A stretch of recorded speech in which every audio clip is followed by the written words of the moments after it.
If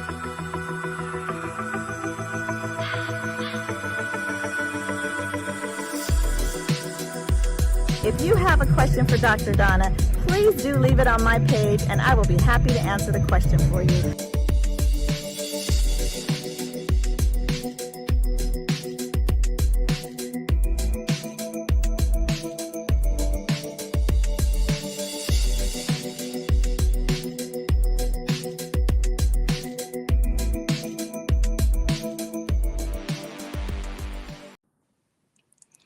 Hi. Good evening, everybody. Welcome to another episode of Talking with Dr. Donna. And if this is your first time joining, then you may not know that I am your host, Dr. Donna White Carey. And on our show, we have, hi, everybody is joining. We talk about building generational health. And what does that mean? That means building health from each generation. So starting with our youngest to our generation to the generation above us, we pay attention to 4 particular pillars of health. 1, we pay attention to our social emotional health. We pay attention to our spiritual health. We pay attention to our physical health, of course. And we also pay attention to our environmental health. So 4 pillars of health.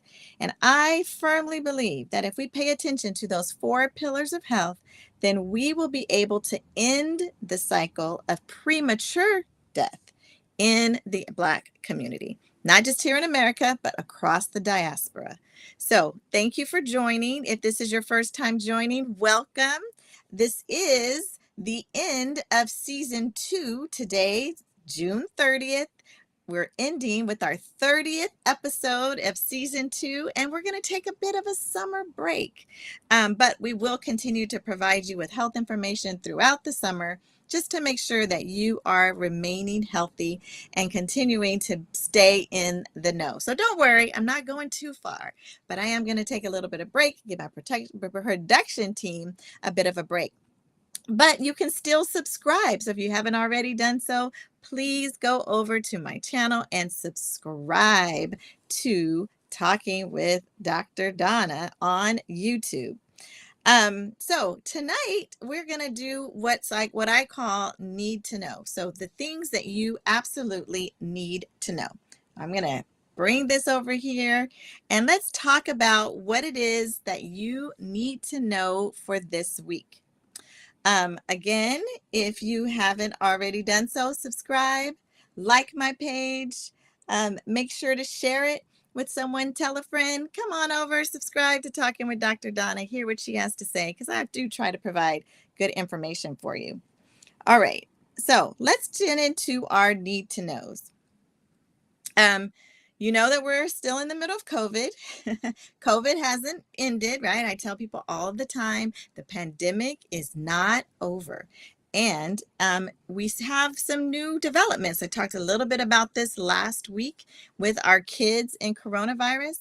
It's really important that we pay attention, especially now that we have vaccines available for our children, that we pay attention and try to get our children vaccinated, just like hopefully you are as an adult. Over 13 million children have tested positive for COVID. The good thing about kids is that they don't get as sick as adults, so they're not getting hospitalized at the same rate, nor are they dying at the same rate as adults, but they're still getting it. So we want to make sure that we get our kids vaccinated. So last week we talked a little bit about vaccines that are now available for kids who are 6 months to 5 years old. And so tonight I wanted to go a little bit more into detail into those 2 vaccines that are now available, one by Pfizer and one by Moderna. The 2 vaccines are different in a couple of ways. They're different in the number of shots that's needed. And they also differ in sort of the timing in between those shots, and they differ in the dose of the shots.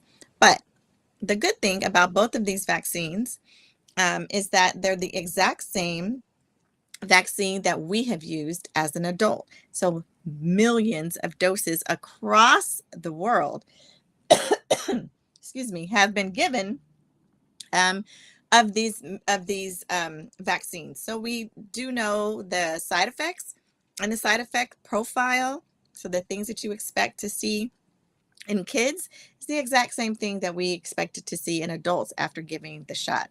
So let's take each vaccine a little bit differently. So we have the Pfizer vaccine.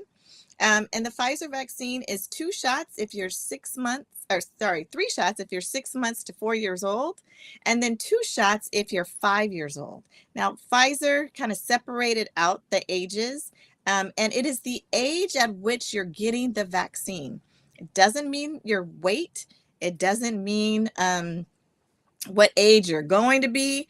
It doesn't matter your size, your height, any of that. It's all about age. And that is how the vaccine was created. So if your child is going to be 4 years old, is 4 years old and they're getting that first shot, but by the time that rolls around in time for them to get their second shot and they're now 5 years old, you would give them the shot for the 5-year-old. So it's a little bit complicated, which is why I always recommend doing what? Talking to your providers, because it is a little bit complicated with the vaccines and what it is that you should actually, which vaccine you should take and the time in between. So that is the Pfizer vaccine. The Moderna vaccine also is 2 shots total, whether you're 6 months all the way up to, 17 years, there's 2 shots only. Moderna did not create this 3-dose to 2-dose regimen as Pfizer created. Both of these vaccines are just a minor part of the adult vaccine. So it's a smaller dose of the adult vaccine that you're getting, but it is the exact same formulation. And if you just were reminded in those vaccines, right, we kind of talked about what's in the vaccine, what's not in the vaccine. So as a reminder, what's not in the vaccine are preservatives. What's not in the vaccine is latex. What's not in the vaccine is the actual virus. What's not in the vaccine are preservatives. So if you have had reactions to some vaccines in the past, or if you're worried about whether or not your child is going to have issues with the vaccines, again, have a conversation with your child's provider, whether that is a pediatrician or family medicine doc. Make sure you talk it over, because each child is going to be different, okay? What is important right now is that you get your child vaccinated, especially right now as we're going into sports season. You may want to have your kids finally be able to participate in a sport. And if you want to feel more confident that about having your child participate and be around other children, it's important to go ahead and talk to their provider about getting these vaccines. Okay, so that's the first need to know. Go to my slides. All right. Let's do our second need to know. Now, our second need to know, again, is about the pandemic because we're still in it. But I wanted to talk tonight about test kits. So we know that there are a number of test kits that we've all received from the government, and you may have even purchased them yourself. But the test kits are really important to have at home. And why are they important? Because if you have symptoms and you're concerned about whether or not you actually have coronavirus, then doing a test at home is really helpful. It's helpful so that you can isolate from other members in your family if you test positive. And of course, it's important so that if you do test positive, that you don't go to work and spread it, or go out to that event that you were invited to and spread the vaccine in that event. But there's been lots of questions and kind of confusion around the expiration of these test kits. So tonight I wanted to go a little bit over the numbers on the back and how you can tell when your test is going to expire. And you may or may not have heard about expiration dates being extended. And so I wanted to just talk a little bit about that tonight. The first thing is, if you really want to get your test, to know if your test is expired or not, go to fda.gov, okay? And then you're going to scroll down to the bottom, and you're going to find which test you actually have, okay? Now, ladies out here, as I'm talking to you, you all know this trouble that I'm in right now, where your mascara starts to run into your eye, and it kind of stings. So forgive me for a minute. I just need to get that mascara out of my eye. Um, all right, so go to FDA.gov, scroll down to see exactly what type of test you have. There's multiple different types of home test kits, and it's important to be able to know what test kit you have so that you can actually look at the expiration date. So that's the first thing you want to do.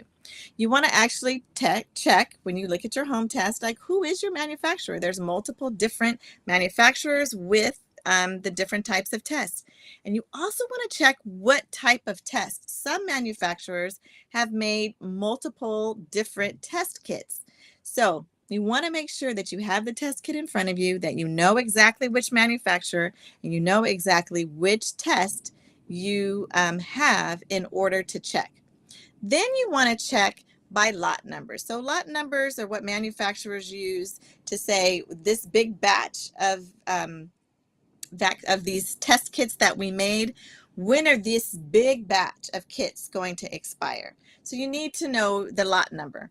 Now, the lot number, I'm going to see if I can make this a little bit bigger for you guys. So the lot number is right there. It'll say lots, L-O-T, and then there will be a string of numbers. Now, if you take those string of numbers, and as you go onto that website, and you can look and see, match up that string of numbers, the lot number, with on the website. Now, I will tell you, this kit that I have here is the Binax test kit. And when I went on the website to see what the expiration date was, it was really complicated. I had to scroll down through 2 or 3 different pages to actually find the lot number. And of course, they didn't make it easy, but you can see that it's usually numerical.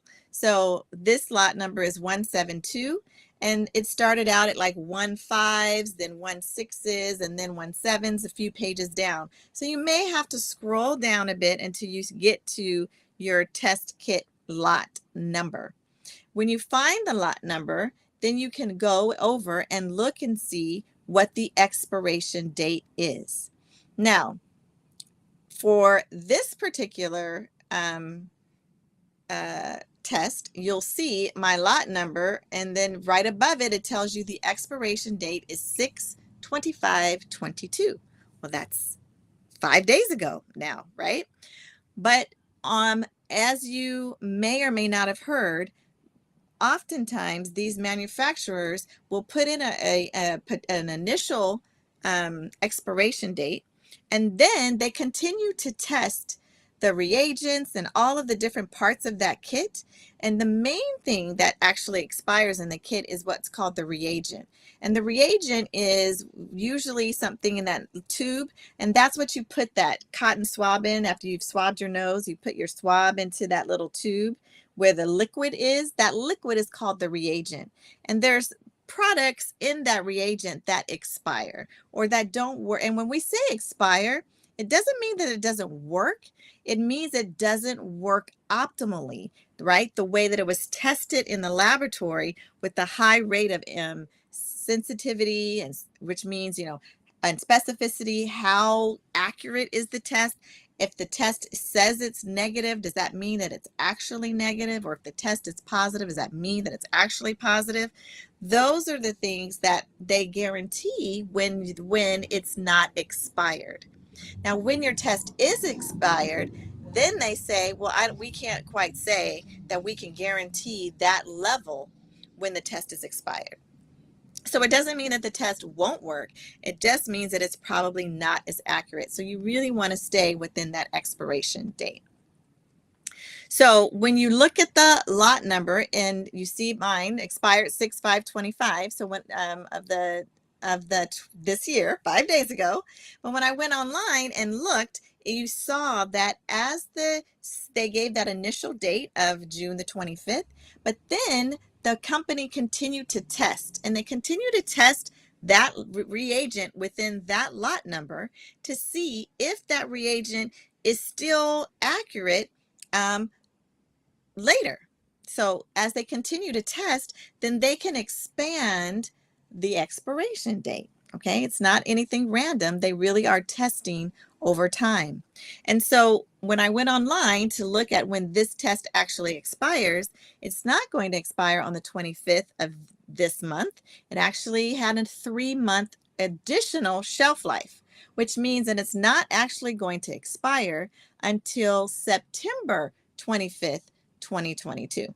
So I can use this test and be certain of its accuracy until September 25th, 2022. Okay. You may also hear something about, oh, well, it's good for 15 months. Well, that 15-month date is not from the expiration date, but if you look right below the lot number, there's something that looks like a saw, or I think it looks like a factory. But when I talked to the representative, they kept calling it a saw, and I was calling it a factory. So I'm going to call it a factory because it's my show and I'm talking about it tonight. So right underneath the lot number, there's what looks like a factory, and that factory also has the date. That means that's the date that that particular test kit was actually manufactured, actually created. And the 15 months comes into play in that, for the most part, most of our tests are going to be accurate and work the way it should work up to 15 months from that manufacturing date, not the date of expiration. So can be kind of confusing, but it's important for you to know that the manufacturing date and the lot number and the expiration date are really different for each test kit and for each manufacturer. So as you're trying to determine, well, can I actually use those test kits or not? It's going to be really important for you to understand that, yes, you can use those test kits, but you should be able to use those test kits when it says that it is not yet expired. Okay? So I hope that helps in terms of our expiration of our test kits. Again, this is a live show, so if you have any questions, put them in the chat and I will try to get to them before we close. So that's their second need to know, is really understanding the lot number, the expiration date, and the manufacturing date of your home test kits. And of course, you can also go to fda.gov if you have a positive test and you want to know, how do you report that positive test? You report that positive test by uploading it to a particular site, and fda.gov has that site for you. All right, let's go to our third need to know for tonight, and that is Dr. Donna's tip of the week, and that is about getting good sleep. Oh my goodness, I don't know how many of you may have had some issues lately sleeping. There's a lot going on in the world. There's a lot of stress that we're dealing with. There's a lot of things happening. As the sun is out a little bit longer, so we may stay out longer, or we may be being more active. And so it may be more tempting to stay awake longer because maybe you don't have the same rigorous schedule as you have during the fall or the school year for our kids. Or even for me, like I usually had to leave the house by 7:30 in order to get my kids to school on time. Well, I don't actually have that anymore. And so I kind of sometimes feel like I can stay up later. But I don't, because now I have a 5:30 a.m. workout class. So I am in bed by 10 p.m. Okay.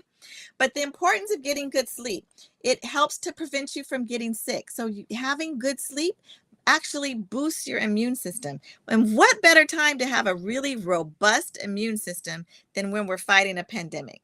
So sleeping well helps your body to recuperate, to rejuvenate, and to heal itself. So it's really important to get proper sleep. It helps to prevent serious health problems. All right. Now, again, who doesn't need serious health problems? And some of that is because of sleep being a process in which your body is repairing itself. And that helps your decrease swelling and inflammation in your body. And that helps to prevent things like cardiovascular disease, which causes heart disease and strokes. All of these can be prevented by getting a good night's sleep. It helps to calm your mood and helps to prevent stress. Yes, helping to prevent stress by sleeping well. Your mind needs a break. Your eyes need a break. And so going to sleep and getting good sleep helps to calm your mood and helps to prevent you from being super irritable around the house, and it helps to prevent the stress. And then finally, you want to get good sleep because it helps you to think more clearly. And this is important because as we are busier and we are focusing on more things at one time, I know sometimes I'm at work, I might be focusing on the meeting that's there, on an email that I'm reading, and I need to really be able to think clearly and to focus. And so getting good sleep is important. And there are lots of ways in which we can help ourselves get good sleep. One of tip is to make sure that you turn off all electronics at least an hour before you're ready to go to sleep. So for me, if my bedtime is around 10, then around 9 p.m., I should turn off the TV. I should not grab my phone and start scrolling on Facebook or social media, right? Because you want to get your mind prepared to sleep. And so you want to give it time to calm itself down and to get sleepy so that you can immediately go to sleep. You also want to avoid doing multiple things in your bed so that you train your body to, once your body gets in the bed, your body knows, oh, hey, it's time to go to sleep. It's not time to watch TV. It's not time to read, but it's actually time to go to sleep. So training your body by watching TV in bed or eating in bed, it doesn't train your body to trigger that it's time to sleep when you get in the bed if you're doing these multiple things in your bed. So you want to make sure that you get in your bed and try to sleep, and training your body and your bed to come together to sleep. When I'm in bed, that means it's sleep time, not any other time. And then finally, before you go to sleep, you want to, in addition to turning off electronics, you want to kind of try to put yourself in a nice, comfortable, quiet mode. Maybe you need to do cleansing breaths. If you have kids and you've been running around with them and you're kind of stressed, maybe this is the time in which you say, okay, kids, let's all just sort of relax. You go somewhere and kind of calm your mind, take good deep breaths, meditate, read the Bible, pray, something that calms down your mind, so that it is prepared to sleep. Okay. I see there's some questions about sleeping and some people who don't sleep well. And yes, the question is, do adults need as much sleep as children, 8 to 10 hours? Yes. The time for adults to get a sleep is anywhere between 8 to 10 hours. Our teens and our younger kids actually need closer to anywhere between 9 to 12 hours of sleep. So the younger elementary school kids and teenagers need more time to sleep, not less time to sleep. And then our toddlers, our babies, they can actually sleep even up to 12 or 13 hours a day. Again, your mind is rejuvenating, your connections in your brain are attempting to connect. All of these things need time. Your brain needs time to rejuvenate. And the more time you rejuvenate, the more of those connections can repair, and the more of those connections you can actually make to help you focus, to help you have calmer moods, decrease stress, and help to prevent you from getting sick. So that is my tip of the week, and those are the things that you need to know this week. Now, we always talk about amplifying, and we talk about how you can share and spread the message of what we've talked about tonight on Talking with Dr. Donna to your friends and your family and your loved ones.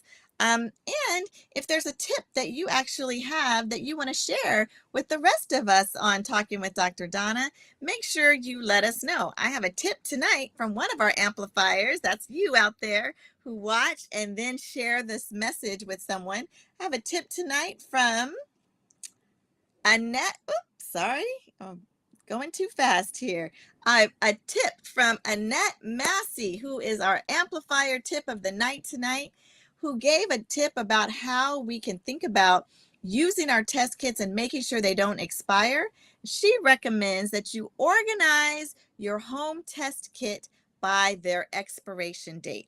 So you may have received that first batch of kits from the government, then they say, oh, it's okay, you can get another batch of kits. Well, just like you do with your foods, as you rotate your food, make sure that you put those kits that are going to expire first in the front and those kits that are going to expire later towards the back, so that you always have a fresh kit that you're ready to use at home if you need it. So thank you, Annette Massey, for being an amplifier and for sharing a tip with us tonight.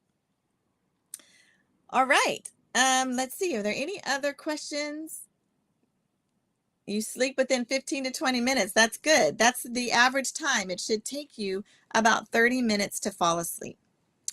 What if your internal clock has been set over 40 years when you sleep and wake up? Yeah, that's hard because you've trained your body and your brain to be awake at a certain time. And so if you're going to have to retrain it to not be awake at that certain time. So just if it took you 40 years to get to that point where your body automatically wakes up, bad news is it's going to probably take you a number of years to back out of that and have a new schedule. But the more you try and the more you do it, then your body is going to get used to your new habit. All right. So again, thank you so much for watching Talking with Dr. Donna. If you have not already subscribed, please go over to my YouTube channel and subscribe. As I said, this is our final episode for season 3. Now, this is going to be me, Dr. Donna, chilling, hanging out, reading the books. Yeah, right. But resting, relaxing, regrouping, rejuvenating, getting ready for season 3 to come in September. I'm so very grateful to each of you who come and watch Talking with Dr. Donna every Thursday, that you keep your appointment with the doctor. I appreciate you. As we're coming into season 3, we really want to make sure that we're hitting topics that are important to you, that are of interest to you. So while we're on break and preparing for season 3, I want to make sure that you let me know if there's any topics or any suggestions you have on what you'd like to hear and what you would like us to cover in season 3. But this time, this is our last time keeping your appointment with the doctor on Thursdays at 6:30, but we will be back in September with new episodes, new information, new ways to share so that we can continue to build generational health. Thank you again for watching. I am Dr. Donna White Carey, and again, amplify the messages that you heard tonight and make sure that you take care of yourself and take care of your families. Thank you so much for watching.